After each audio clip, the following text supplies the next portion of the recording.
welcome to this week's edition of World Crisis Radio. I'm your host, Webster Tarpley, speaking from Washington, D.C., and the spirit of Scrooge, the spirit, as Dickens rightly attacked it, it is the spirit of Bentham and the spirit of Malthus, the spirit of zero growth and of overpopulation and industrial pollution being the main problems of humanity, which they are not. The main problem of humanity is underproduction of all the necessary means of human existence. That has always been that way. It has not changed. The main problem of humanity, poverty, disease, illiteracy, backwardness, but above all, poverty from which all the others grow, ignorance and want, as we saw in the Christmas Carol. So we've got the bailout of the automobile companies. Remember that AIG, Citibank, Goldman Sachs, Morgan Stanley, J.P. Morgan Chase, Mellon, Bank of New York, they got everything they wanted immediately in the middle of the night. The bankers, the hyenas, the hedge fund jackals, the raptors, got everything they wanted without so much as a public appearance. There were no hearings. There was no discussion. $700 billion for openers, and now it's grown to more than 10 times that if you factor in all the other loans from the Federal Reserve and so forth. But if you're an industrial corporation, you will grovel. If you're in that dirty business of making positive improvements in the order of nature for the purpose of human existence under this system, you are a pariah. You will grovel. This is very much like the Spanish Empire. Well, it's like many empires, but the Spanish one occurs to me at the moment. In the 1600s, of course, if you were a hidalgo, a noble of the Spanish Empire, you couldn't work. What? Work? No. You had to be a parasite. Only parasites were allowed to rule in the Spanish Empire. There's one of the main problems of the French old regime, Ancien Régime, Louis XIV, and Louis XV and Louis XVI, was that the nobility refused to work.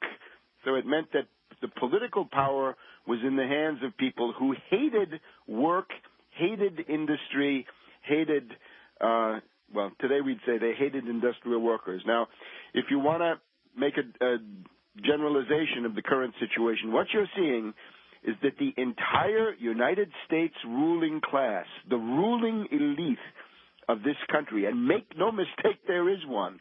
It's not a caste. It's not permanently determined. It's a floating crap game. People join it. People drop out. But there is a ruling elite. It's called finance oligarchs. Wall Street bankers are the center of it. And then they're hangers-on in the political, government, and other areas. They hate production. They hate blue-collar workers. They hate production, they hate technology, they hate science, and they wish to destroy these things. Now, this is not a plan. It's not like there's some little room where they get together and say, hey, let's destroy industry, science, and technology.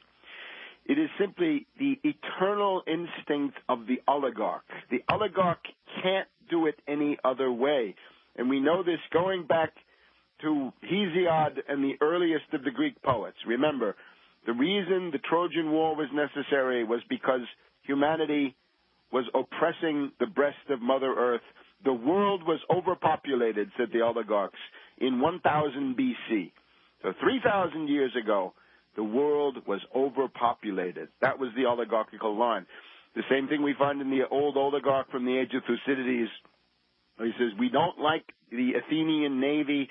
We don't like technology because it provides upward mobility to the hoi polloi and tends to undermine the regime of oligarchical privilege which we need to create. Now, we're going to talk a bit in depth about the question of class consciousness, because people out there who have been duped by Milton Friedman and von Hayek in the Austrian school will say, well, there are no classes, are there? We're just individuals, aren't we? Well, no, there are classes. You betcha there are classes, and we've known this since Plato. Plato writes about oligarchy as a situation where there is a ruling class. That's what oligarchy means.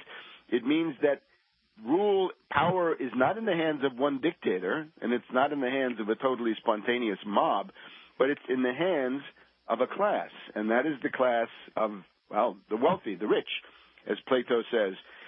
Oligarchy is the system where only the rich rule and the poor have no stake in society. Well, you're seeing what oligarchy looks like in a clinical, suicidal form. We're seeing the Götterdämmerung, the self-immolation of the Anglo-American ruling class on the altar of their own backwardness and stupidity. And, of course, it's expressed in the fact of Malthus, of Darwin, and of Bentham. And these are the things they believe in. And let's throw in Rousseau, because Rousseau is very big for them, too.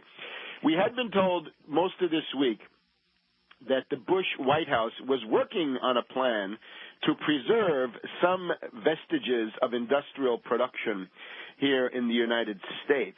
They did it, of course. They didn't want to do it, as Bush kept saying. This is not what he wanted to do. He didn't like doing it. He hates industry. He loves Wall Street. Remember, this is a family that comes out of Brown Brothers Harriman Investment Bank.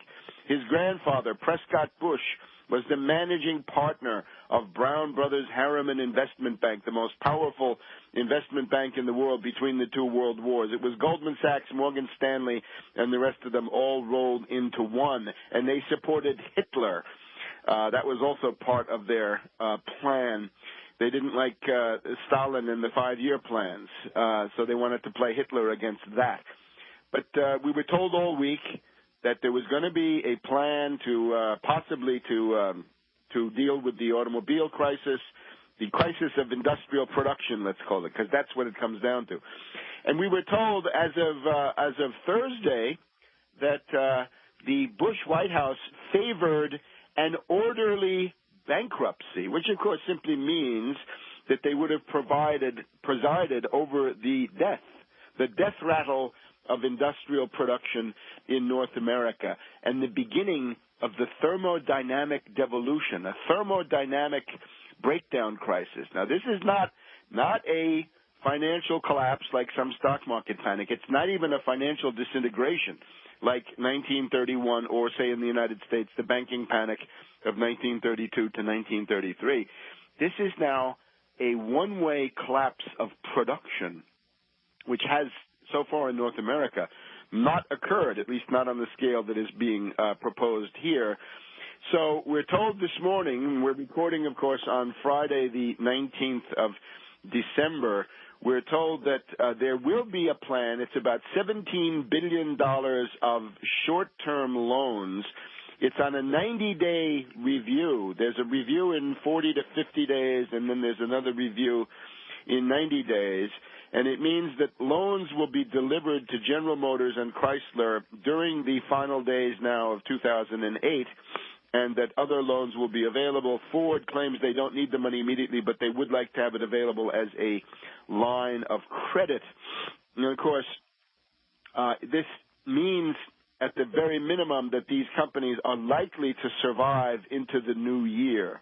That is all that has been obtained at this point. It is totally inadequate. And, of course, the strings are not that the companies should destroy, shred, and delete all of their poisonous derivative instruments. No, it's going to be something singling out organized labor and labor in general. In other words, something expressing the hatred of the financier ruling class for blue-collar workers. Financier ruling class means Republicans and Democrats reaching across the aisle, as they like to say, in their hatred of production, technology, science, and of the people that embody this, blue-collar workers. So it's open season on blue-collar workers, open season on industrial production, and this is the biggest crisis that anybody's ever seen in North America.